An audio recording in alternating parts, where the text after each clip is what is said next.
liberals mad as hell at what Trump is having Ivanka do in his place while he's on a trip overseas.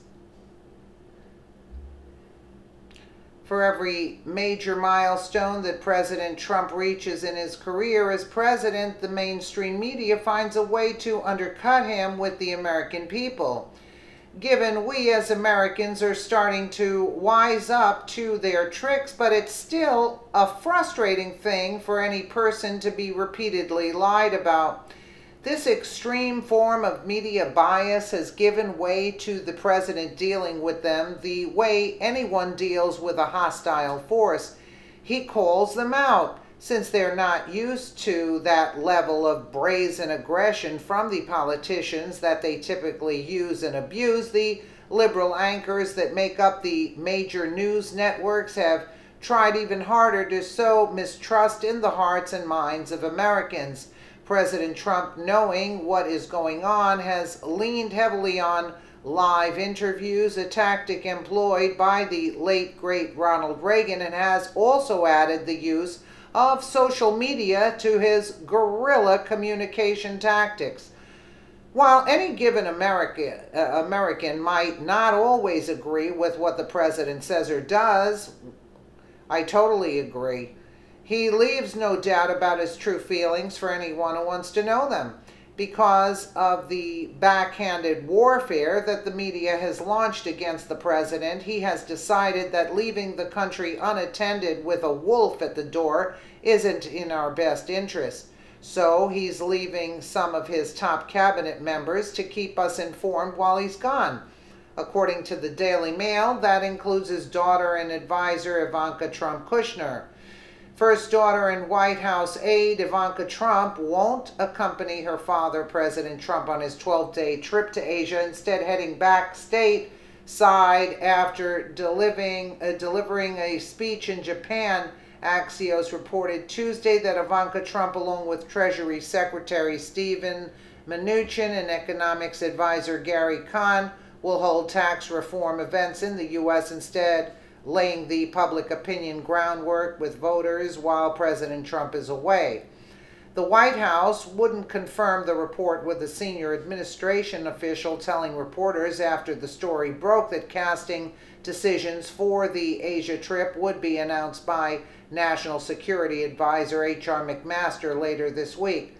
I'm not going to go into the specifics of who's where and when and at what stop. I'll leave that to later this week with General McMaster, the official told journalists at a Tuesday morning briefing. But in the Roosevelt Room, about an hour later, the president confirmed that at least Mnuchin and Kahn will be staying home. Obviously, considering the state of affairs in the region, this trip to Asia is vitally important to the United States' safety as well as international relations. The president is responsible for making sure that the United States is properly represented when it comes to international diplomacy. However, that doesn't mean that the mainstream media will call a ceasefire to their cheap shots and less than savory political takedown attempts. The Trump campaign focused on several issues that are extremely important to the middle class, and one of those was tax reform. And since the best defense is a good offense, the president is dispatching some of those he trusts the most to make his message of tax relief clear to the Americans across the country. While I'm in Asia, members of my cabinet will be traveling all around the country, talking directly to taxpayers and focusing on the regional media, which we've found to be much more credible media, to be honest with you, Trump first said. He then mentioned to Mnuchin and Kahn, who were both attending the meeting alongside business leaders who Trump assembled to talk tax reform. They'll be staying here and will continue to work closely with all of you, Trump pledged. Both Ivanka Trump and Kushner accompanied the president on his two previous foreign trips, though they broke off to spend a date night in Rome in May before peeling off and heading back to the United States. The Trump administration has made it clear that they plan to do everything they can to ignore anything and everything that gets in the way of progress, since they feel they owe the American people as much progress as possible. However, the media has made their war on the president very personal, and they seem to be doing everything they possibly can to get in the way of progress. If there's one thing that we've learned from the 2016 campaign, when the president promises to do something, he does it.